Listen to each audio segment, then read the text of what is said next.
So why don't we just start off with uh, a question that's near and dear to a lot of our readers, and that would be the carbon tax Mm-hmm. issue, and sort of walk through that. I mean, some of it is like, well, if the legislature, they do what they're going to do, and they drop a carbon tax So bill I in front am of you. opposed to the carbon tax, and I've said this quite clearly, and I'll tell you why. I think that it is potentially punitive. I do believe we need to think about incentivizing ways to reduce carbon use and emissions.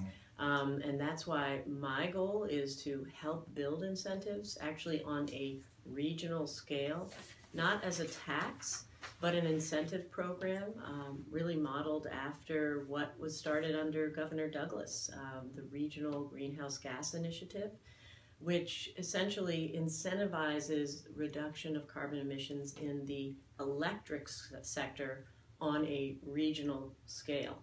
And it's what we call a cap and trade system. And not through taxes, but through incentives, we've been able region-wide to reduce by 24% the carbon emissions in the electric sector. And because Vermont has done so well to stay under the cap, we've actually received the benefit of investment, increased investment into our efficiency, our clean energy fund, which has furthered our ability to invest in efficiency and renewable energy. So that is my goal, to expand the Regional Greenhouse Gas Initiative along the East Coast to include transportation fuels. Staying on that theme, it's really interesting, I think, from our point of view, the dynamic with renewable energy. On sort of the farm scale you have, and it's mixing all these different constituencies that may have been for or against, and it's really splitting up. You have say farmland. You have a farmer. We all support farmers. He wants to put solar panels. He wants to put a little windmill on his thing. The local community might not like that. Where do you come down on that? Well, I think renewable energy and efficiency investments are actually one of the 4 key sectors of our economy that I have focused on driving innovation. It is really how we need to grow our economy into the future by looking to those investments that will spur economic growth and livable wage jobs. Let's look at what's happening in what I call the green economy, this energy efficiency and renewable energy. It's one of the fastest growing sectors of our economy. We have 17,000 people in that sector now, jobs, many of them new jobs, many of them jobs that young people are coming to Vermont for. I've been to many businesses involved in renewable energy, and I see young people either staying in Vermont or moving to Vermont to be a part of it. And I see how transformation and innovation in the renewable energy sector is really what is not just spurring economic opportunity and growth in Vermont, but because we are a leading edge state, we are a place that innovators are coming to and actually starting businesses that are growing great livable wage jobs and helping us to reduce our carbon footprint. And, that is why my energy policy, my energy and climate plan is actually looking at how do we use innovation and technology to reduce peak electric demand. Because peak electric demand, when we are using the most off of the grid, is when we buy not only the most expensive, but the dirtiest electric power. So if we can actually focus on my plan to reduce peak electric demand by 10% over the next 5 years, we're going to save rates, we're going to move innovation and technology, especially storage technology. We're going to make the grid more reliable because there will be backup storage not only for homeowners and businesses, but for the utilities to utilize during peak demand time, which will lower costs. So, there's so many wins when we focus on expanding this renewable energy and efficiency economy. A lot of the jobs right now, I mean, there's some technology jobs as well, but a lot of the jobs right now are in construction. You can see, Sun Common, All Earth Technology, Solar City's been very active in Chittenden County. Is that where the tax incentives to sort of keep the ball rolling on the construction side? Because that's right now where a lot of the jobs are involved in installation. Because there's not, once it's installed, there's not sort of ongoing maintenance too much. Is that where you see it has to keep growing? Well, there is a ton of innovation on new technologies too. I mean, we aren't just there yet. We are continuing to evolve, and there's companies involved in that. I met a new innovative company looking at small turbine wind. Now, I don't know what the future of that is, but the fact that this person who is opening a new company that he says will have 200 employees in Manchester, it came to Vermont specifically because of how much we are trying to support that economy. So I don't think it's just the construction and new jobs. And also really when we look at how the rules are playing out with the Public Service Board now and the incentives in terms of the costs that they are able to achieve for the power derived, it's really about innovation for where do we want our solar. We're incentivizing rooftop solar. We're incentivizing putting solar in landfills, in parking lots, in places where I think there will be less controversy at the local level. Mm-hmm. So there's a lot of room to grow, and it is about supporting innovation, not just in renewable energy. What my economic plan, Innovate Vermont, is really about innovation in what I think are the 4 key sectors of the economy. Advanced manufacturing, again, one of the key higher income job producers.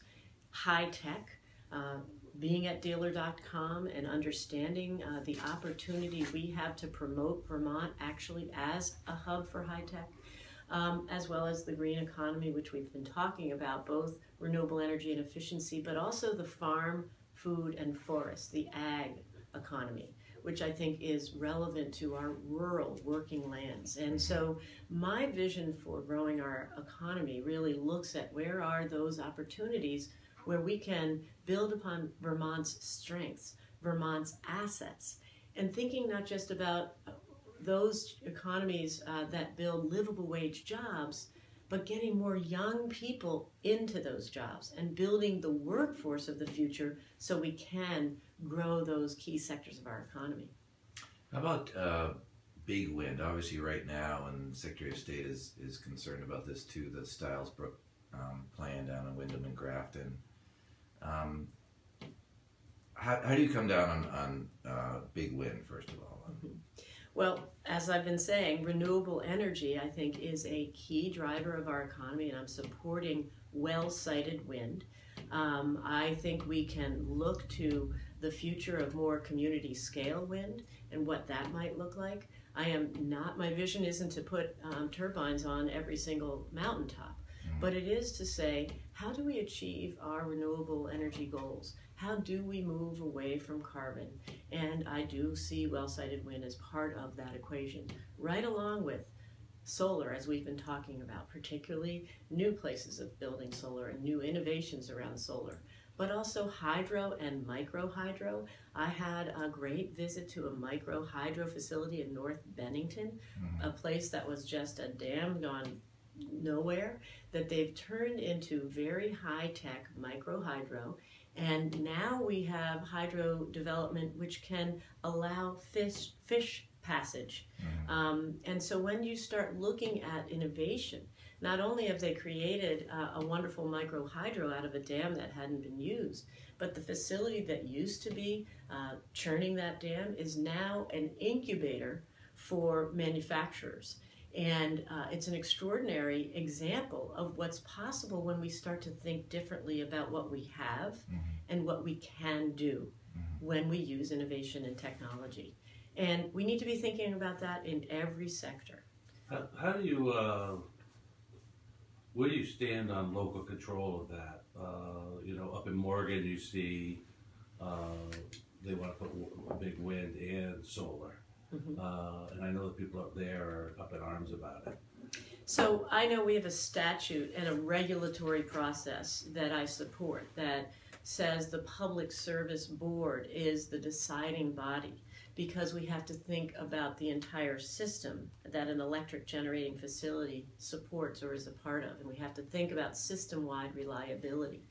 But what I know is that communities want a voice and they want access to the process of decision, and that's where we've been failing communities, because Section 248 is really has been available for generally large generating facilities, and now we are seeing much smaller community scale facilities. And what I know, because I'm a planner, is we need to give communities much more of a voice earlier on in the planning process. So I want the state to be supporting by availing real maps for the developers and the communities. Where are the resources? Where's the best solar? Where's the best wind? Where's the best microhydro? How can we look at decarbonizing our natural gas system? What renewable gas opportunities might there be? You know, that's where I think natural gas needs to go. But how do communities have a voice? They have a voice in helping to plan where they want to site and what. And that's what we're trying to do as a planner, give that voice early on.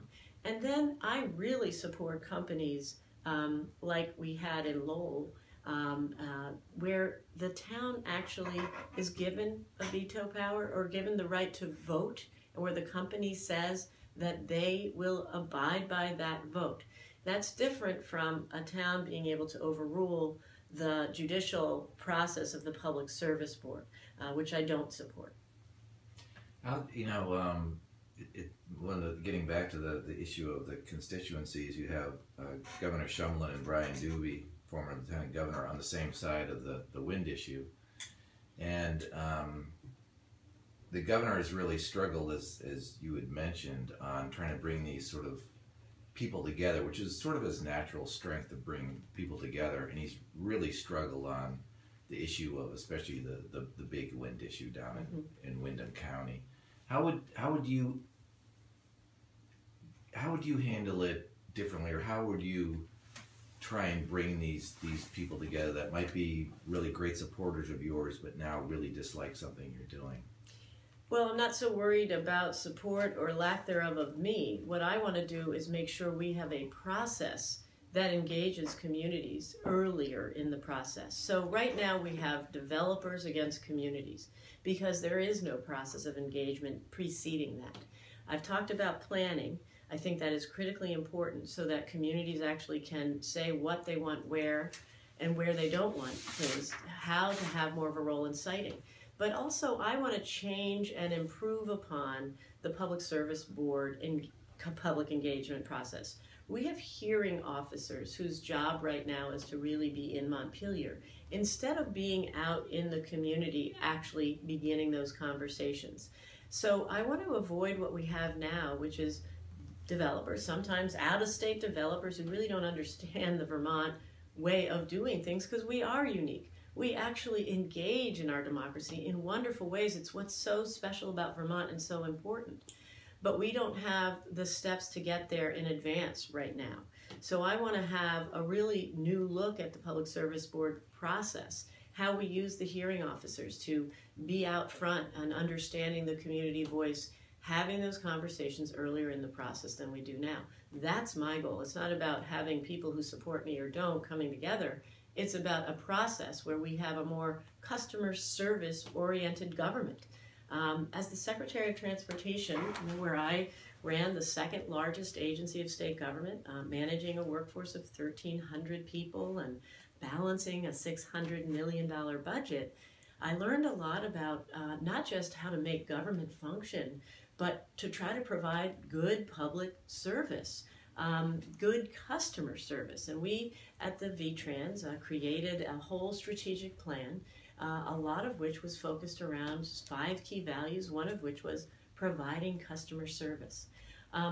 During Irene, we were an extraordinary team, and we were so proud of what we accomplished working with the private sector and thousands of Vermonters around this state to really put our state back together. And for that period of time, I think the workers on the front lines who had sacrificed so much, 24/7 for 12 weeks being deployed away from their families, They were seen as heroes instead of people that people like to make fun of. And it really built morale. And we were providing wonderful customer service. So we've actually looked to try to change our business model. If you go to the Department of Motor Vehicles, you know, people used to have to take a day off from work to go to DMV. We had a goal and changed our service delivery model to say, how can we get our customers in and out in less than 30 minutes? And that became the goal. And every week as secretary, I would see numbers. We were measuring how long it took every customer to get in and out. And it was always above, our goal was above 80% and hopefully striving for 90% of the time. And most of the time, we were achieving that goal. So I want to have our Public Service Board have a goal of communicating with the customers, with the communities. What is their goal? What are their fears? Let's have the conversation before it's a battle. A battle that, as you may know, is really a quasi-judicial battle that requires lawyers, and it's very involved because there are many important issues when you're looking at electrical reliability across the state. So I'm going to have a government that is focused on customer service, that is trying to be accountable to the taxpayer, trying to explain to taxpayers what it is we're doing with their money. That's what I want to do as the governor, and that's what I think is missing right now. How about the Addison gas pipeline? That's another one that the governor has had difficulty getting his hands on and breaking constituencies. And where do you stand on the pipeline? Well, I am not. My vision for the future does not look to expand infrastructure around fossil fuel delivery. So that is not my vision for the future. Obviously, we have a pipeline that is pretty much permitted and being built.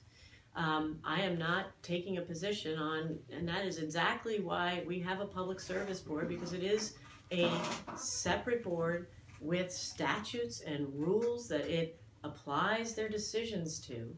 And I think what we need to do is think differently about our natural gas system.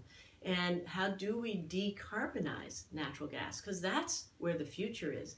How can we actually build renewable natural gas? How do we capture methane from our agricultural sources and utilize our existing infrastructure to, yes, move natural gas, which is decarbonized? How do we create incentives and use the marketplace for that? That's what's happening in California and other places, and I think that's where Vermont Gas is looking to go now. It's very interesting. I wanted to mention with the GMP using the battery storage for electric and tying it into solar and everything like that, and saving a lot of money and offsetting peak demand and all that. That's the future. You know, and when we put that as a goal and a requirement for utilities to focus on peak demand, we can help incentivize homes with storages, homes with cold weather heat pump. So I went to a home in Rutland, which has been totally revamped. First, it's been insulated with the best efficiency possible. But they've also installed cold weather heat pumps and hot water. Now, this home, the guy showed me, he also has a rooftop solar on his garage. So his electric bills, that family's electric bills, have been cut in half. And they have better heat in winter, and they have better coolness in summer. They had a very small home, and they had built out their attic into their children's room. Well, in the summer, they couldn't even sleep in the attic because it was so hot.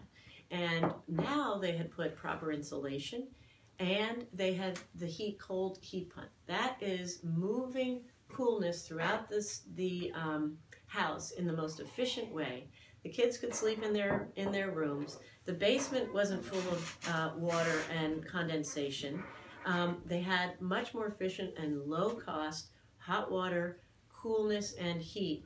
And oh, by the way, they could, it was a smart technology, so while they were at work, they could use their smartphone to put up their heat so it was warm when they got home, but they kept it cool during the day.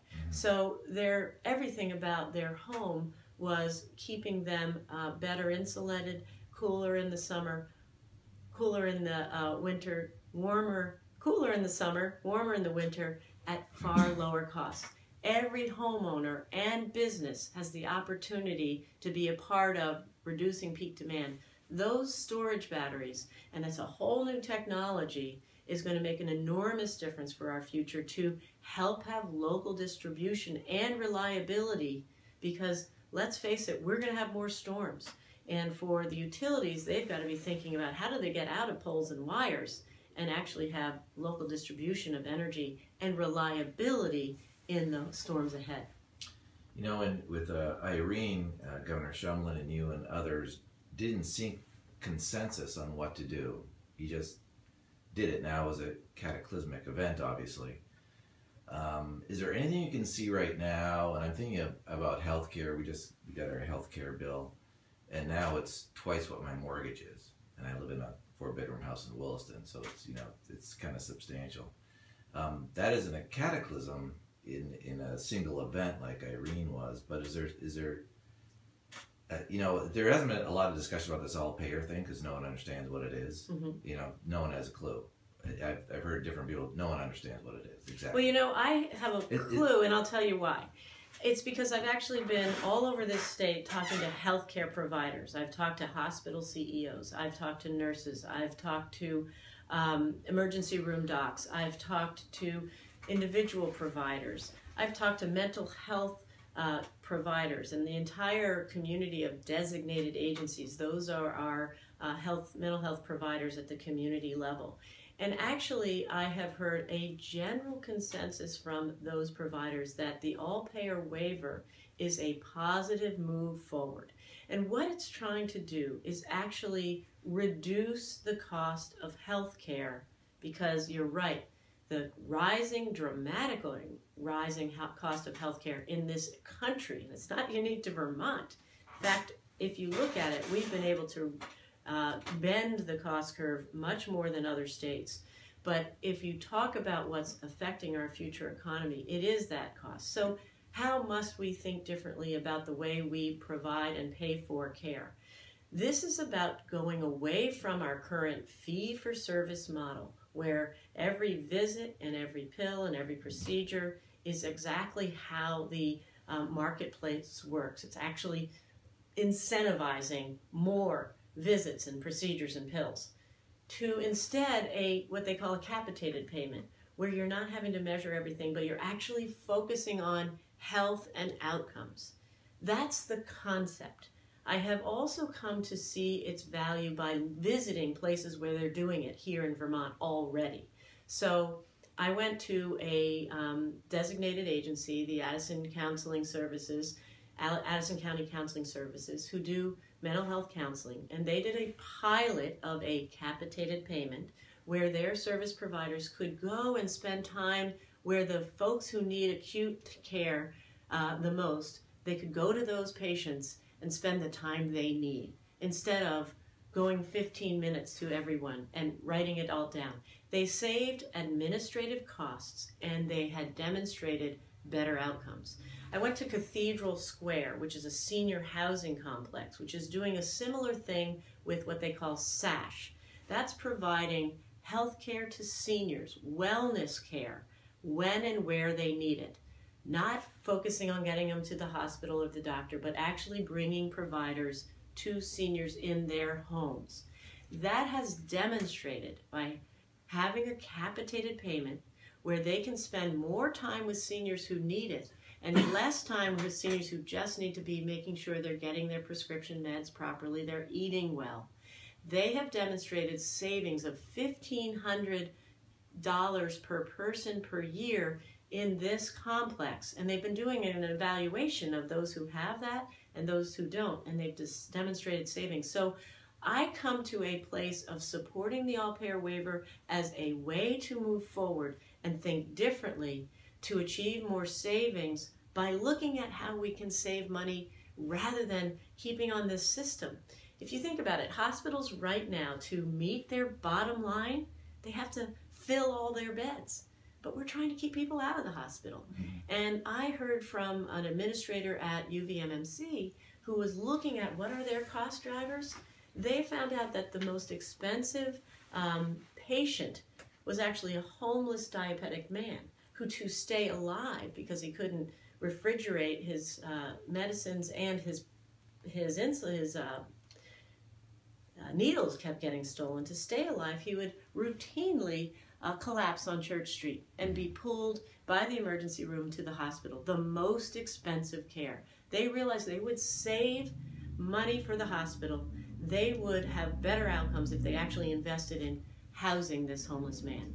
That's the different kind of systems thinking that we're doing. The hospitals are saying, how do we keep people healthy and out of the hospital? Right now they can't think about that because their only payment is by people in their care. If we can actually get them to help be a part of keeping people out of the hospital, we can, as a system and as a state, reduce our costs. We have to think differently. If we don't, we're just going on. We've heard that if we continue on the rate of increase right now, 7.5%, in 10 years, a family at median income, a family of four at median income will be spending 50% of their household income on health care. That is not a future that we can afford. If we keep at what we're trying with this waiver, 3.5% increase, if we can do it, it's going to save your bills, it's going to keep people healthier. Let's say all that works out beautifully. I don't think it's going to be easy or beautiful. It's going to be a new way to think, but we've got to move forward. In the short term, it's going to take a long time to see the payoff on this. And say there's a recession next year, a couple of years from now. We're in an extraordinary long period of growth right now. All of a sudden, that amount of money we're spending now on healthcare is going to be just a tremendous millstone on most of the population. And that's why I asked: is there a one-off short-term solution to any of this, or you just have to bear down and work through it? There is not a one-off solution. If there was, we would have done it long ago. There's a reorientation of our thinking. There is. I think there is a solution. You go to a single payer and triage like they do in some countries, and you just say, if you want, grandma's not going to get a hip, she's going to get a wheelchair, and we're just going to reduce the costs on one side and reduce the payments on the other. I mean, some countries do that. You just don't get the health care you do here. That'd be a solution. That would be. So the solution we're looking to is keeping grandma healthy at home and making sure she has visits, wellness visits, so that she doesn't fall, making sure someone is looking at her home to make sure she doesn't inadvertently have the couch in the wrong place that she trips over, or making sure she has, when she needs it, a way to move around the house safely. Our challenge is we're not actually delivering care and wellness where we need it to keep people out of the hospital. We are one of the lowest utilization states of hospice care. We know the last 6 months of life are the most expensive drivers of our system of cost increases.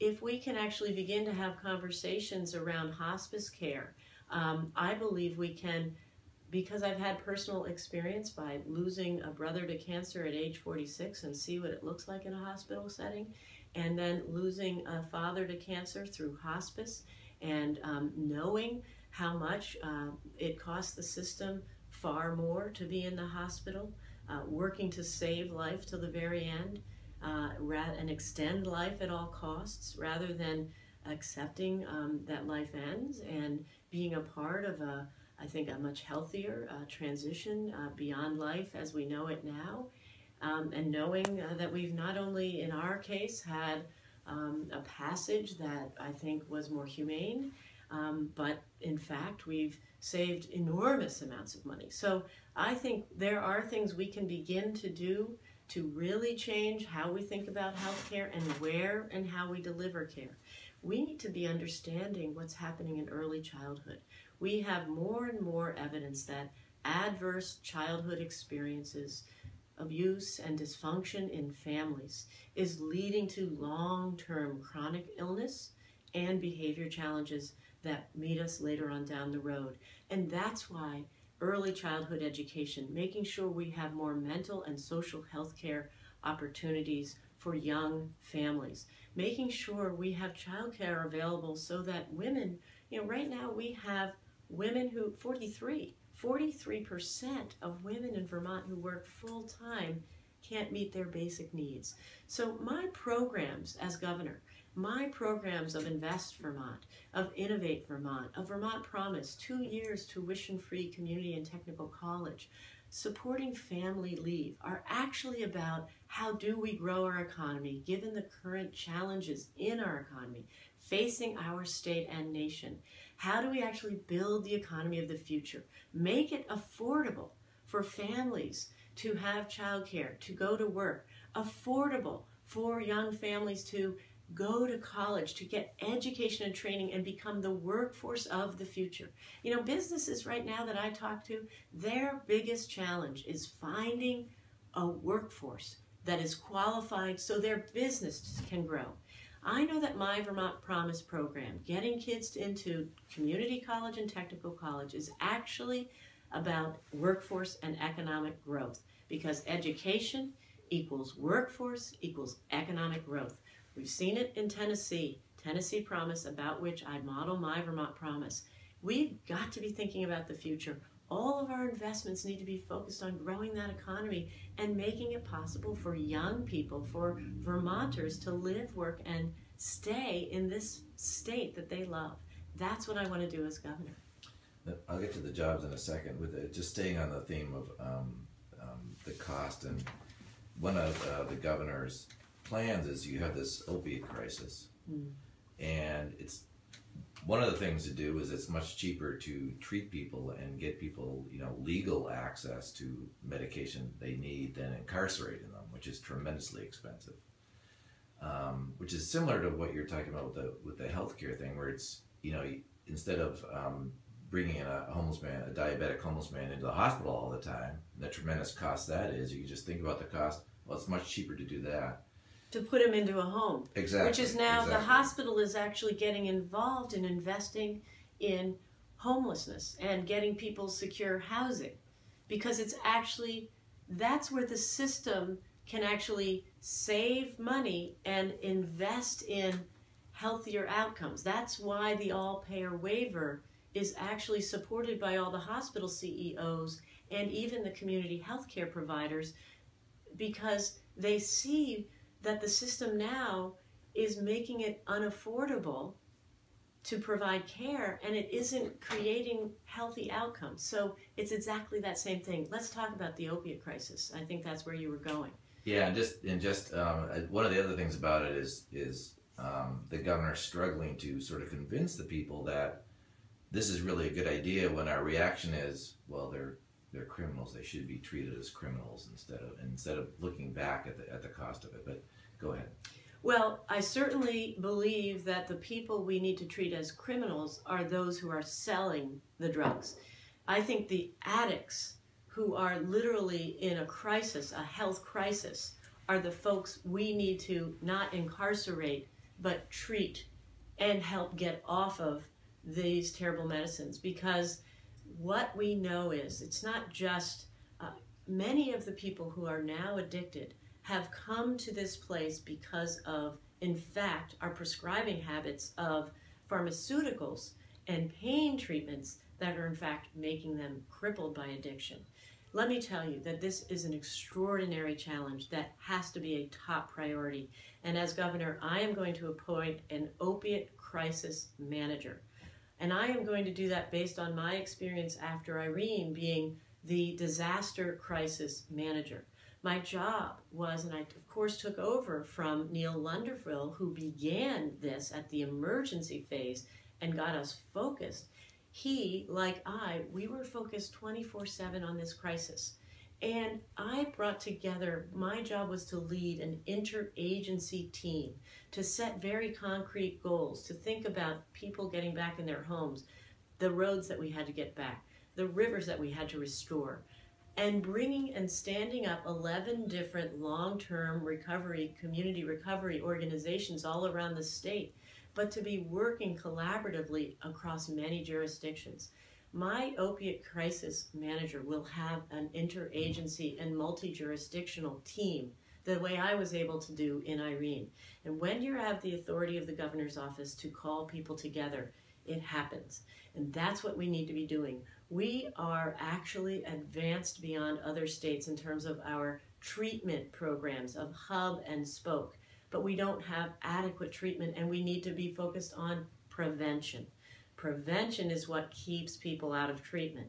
So we also need to be thinking about enforcement and how we get our enforcement community, which is very disparate. Look, we've got state troopers, we've got municipal police officers, different ones around the state, not every community, and then we've got the feds. We aren't all on a daily basis collaborating and communicating. That's what we did after Irene. We had daily, sometimes 3 times a day, communications with all the sectors and with among each sector.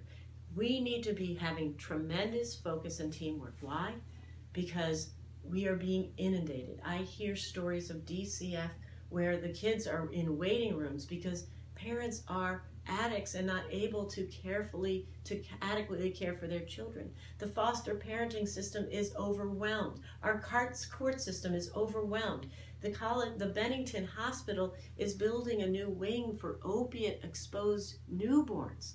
This is an extraordinary challenge that I want to be getting on top of, and having a system where we have a manager, a crisis manager, thinking about doing this. And yes, we need to keep people out of jail because the recidivism rate is just going round and round. I would like to focus on education instead of incarceration to help reduce costs and produce better outcomes. We need to reform our criminal justice system and look to restorative justice and getting people into real jobs, into education, and out of this generational poverty and this cycle of incarceration. You mentioned the drug dealers, sort of a whole different set of people. Yes, those are the ones. So how do you deal with those guys, the guys that are the suppliers and helping to? So what I was just talking about is how do we do improved enforcement to get those suppliers? Because with a disparate enforcement system that we have with the state, not communicating with the municipal, not communicating with the feds, we're not a coordinated system right now. And we need to be. We need to step up coordination and communication because we are the superhighway of heroin right now. We've got lots of stuff coming in because they get a higher price here. People are desperate. We have high-end users. And in New York City, they get less money for it. So there are dealers out there that we do need to catch, and we need it to be clear to the user, to the community of drug dealers, that Vermont is not a sieve. And we've got to treat and prevent this and enforce it, and it's working together. It's also looking at new ways of thinking at the community level and being all in as a community. That's what's happening in Rutland with Project Vision, a community where their enforcement community, their community police officer is co-located, community policing, probation and parole, mental health counseling and prevention, domestic abuse prevention. Those folks are all working as a team, communicating daily. It's a great example of how you can think differently about policing in the 21st century and what safe communities mean and how we get there, that we need to broaden. So I am a different thinker. I'm a pragmatist. I want us to take clear steps. I want us to face challenges head on. That's what I do. But I set goals and work to achieve goals. I like to set goals and measure our performance. When I was Secretary of Transportation and we had 20% of our bridges structurally deficient, we had bridges closing. This is when I was in the legislature. Bridges closing all over the place. Our economy can't function when we leave our infrastructure to actually close down. We had closures in Middlesex. We had closures in Richmond. The Champlain Bridge closed in an emergency. So we got together in the legislature. We worked across the aisle, bipartisan. Took 3 years, but we passed a Transportation Infrastructure Bond Fund, which now has been investing. And I have had the opportunity, as a leader in the agency, to look to innovation, to look to efficiency and doing things differently, smarter, cheaper, faster. And we've gone from what used to take 8 years to build a bridge to on average now just 2 years. And we're getting bridges built faster. We've gone from 20% structurally deficient to just 7. That's delivering by thinking differently and making government function and provide better value on the taxpayer dollar. That's what I want to do throughout my government. Let me ask you about jobs. The economy is doing pretty well now, though you'd be hard pressed to find anyone who would actually say that, the common person. But if you look back before the Great Recession, we had a lot more jobs. The labor force was bigger than it is now, even though the unemployment rate might have been even a little bit higher. Manufacturing jobs paying pretty well, $15 an hour, maybe something like that for a line worker. That's not going to bring anyone into the state. That's not enough to move your family into the state. What's assured? You have jobs available, a lot of jobs available. You have people looking for work, but sometimes, a lot of times, that doesn't match up. It's about connecting the dots. If I learned anything from Irene and being the Secretary of Transportation, is you've got to communicate and you've got to connect the dots. So right now, my plans all fit together. For the kids who right now aren't going beyond high school, what is their future at a minimum wage job? They don't have one. That's why I want to get them beyond high school and into a career track with a livable wage job at a business that wants them.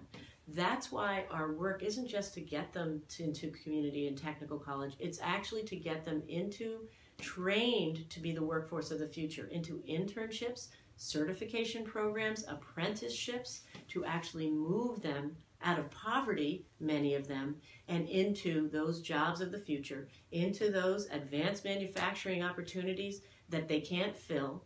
I was in Commonwealth Dairy, a business that came to Vermont to grow. They were twice where they expected in 5 years. Their business plan was where it expected to be in 10. They can't grow because they can't find the qualified workers.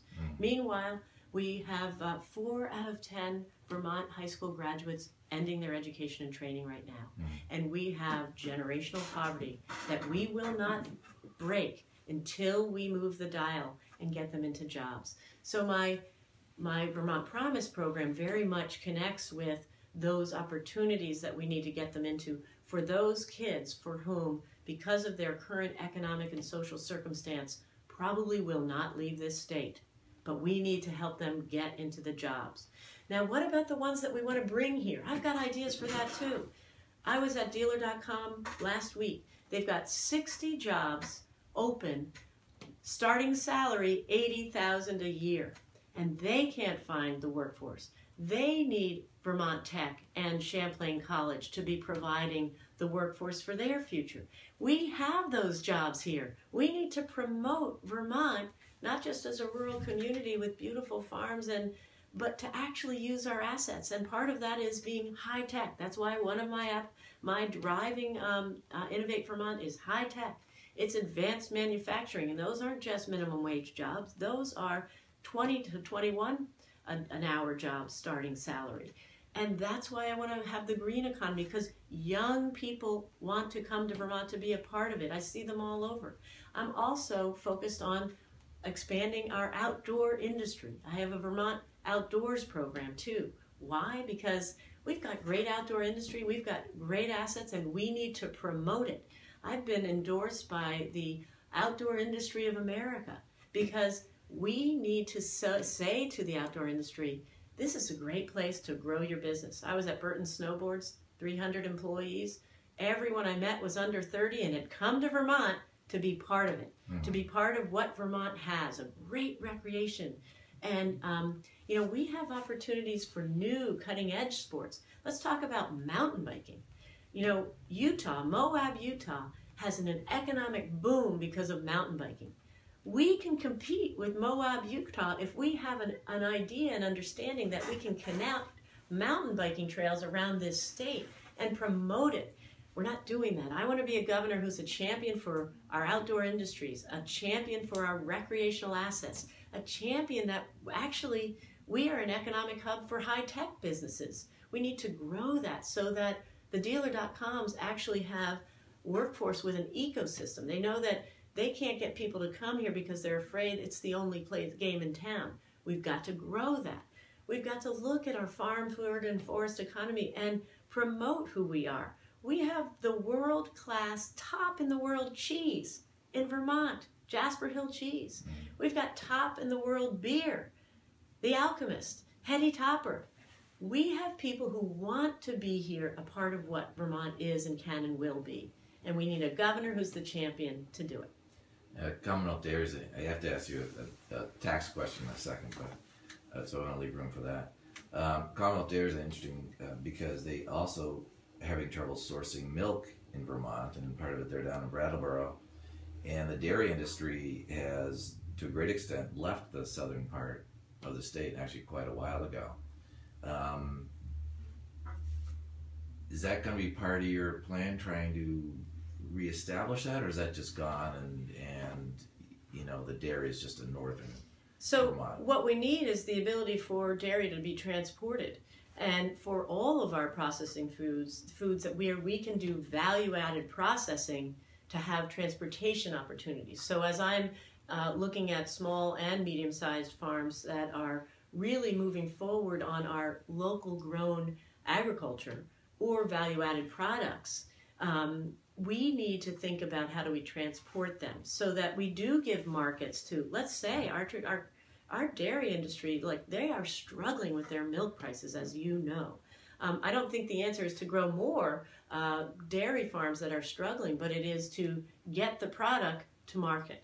And a lot of that is transportation, and how do we innovate around that? It is absolutely to support our conventional dairy farms and to help those who want to move to organic dairy, because organic is paying a much higher price. It is not a simple transition. It is something very different, but that I want to help. My Secretary of Agriculture will be someone who understands the conventional dairy needs and the challenges they face, particularly with water quality challenges we're all trying to address and must, but also to see where and how we can move to greater organics, how we can think differently about the soils that we use.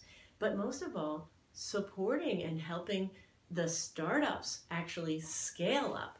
That's what we need. We have wonderful entrepreneurs in this state doing all kinds of things in the agricultural sector and value-added products. And by the way, the forest economy is another area where we have great potential, but we haven't really supported that industry to be value-added products, because that's where the money is. You know, we're selling our logs out of state, and we want to continue to support the logging industry. But by getting secondary production in Vermont and sell our products, we've got a great brand to sell. That's our future, and that's our opportunity that I want to use as governor. So Elliot's going to put me in a headlock in a minute now. So Governor Douglas raised the sales tax 1% to take the edge off the property tax, and it worked for a little bit. What is your plan to reduce property taxes, which, as I'm sure you go around the state, it's the biggest complaint people have about the tax issue? Would you raise a different tax? Would you go down the road of the sales tax, which is really relatively underutilized in Vermont, even though we might complain about it? What is your plan for the property tax? Well, I will start by saying I have a tax fairness plan that really actually commits to holding the line on sales tax rates and income tax rates. Sales tax, I think, is the most regressive tax, and by increasing the sales tax 1%, it ended over time $700 million, which I think is really a burden on the middle class. And I want to actually reduce and make Vermont more affordable to middle class Vermonters. What I'm going to look to do is actually find out where there are more loopholes that benefit the wealthy, whether it's exemptions for limousine rides, for lobbyists, for jet owners, but also really look to make sure we are investing in ways that build the future economy, whether it's investing in our infrastructure, as I have seen really important to growing the private sector. You can look to St. Albans or Barrie, where we've had very significant public investment, not new jobs, not new taxes, but using the existing programs in federal, state, and local government to create the infrastructure for private investment. In Barrie, we put $19 million in public investment in water, sewer, wastewater, a new pedestrian-oriented Main Street. Within 6 years, we've seen over $45 million of private investment, leveraging investment and growth in manufacturing, residential, and retail, and commercial growth. I was talking to the mayor, just to your point, 2 days ago or 2 months ago. He said that Barrie now is increased sales and rooms and meals by 13%, bringing that much revenue, not by increasing the rates, but increasing the growth in their area. The statewide average right now is 3.5%. So I would rather say, let's create the foundation for private sector growth and opportunity, raise all boats, not by increasing rates, but by growing new jobs and economic opportunity, particularly in our communities.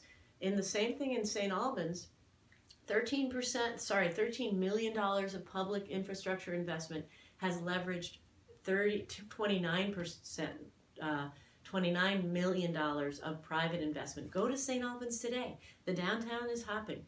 We have not just economic opportunity and more entrepreneurs, but optimism about the future. And that's where I'll end by saying I am optimistic about the future. I know we have huge challenges, and we've named a few of them today, whether it's the opiate epidemic that's overwhelming many of our communities, but it's really the economy where we have wages that aren't keeping up with the cost of living. And I do believe we have to grow jobs and economic opportunity in the future, make Vermont a place where young people can live, work, and stay here. That's the job of the next governor, and that's why I want to be it. Well, good luck on that. You know, one of the questions we asked Phil was, well, who's going to be in your administration? I think it'd be really interesting. And of course, he just said, I'm going to hire good people. Do you think you'd retain any of the current? I know Deb Markowitz has been a supporter of yours. Are there people that you would retain in the Shumlin administration? Well, I will be accepting resignations from everyone as per every transition. I do have people that I have set forward to begin thinking about my transition. I'm not deciding anything now, but I am thinking a lot about the kind of people who, like I, want to make sure government will function well, make sure we are accountable to the taxpayer, make sure that we take on challenges and don't put them under the rug or push them off to a rainy day, because I don't think that does us any good. So I'll be looking for people who are hard workers like I am, who actually are good at managing. I think that's incredibly important, and that's what I will be looking to.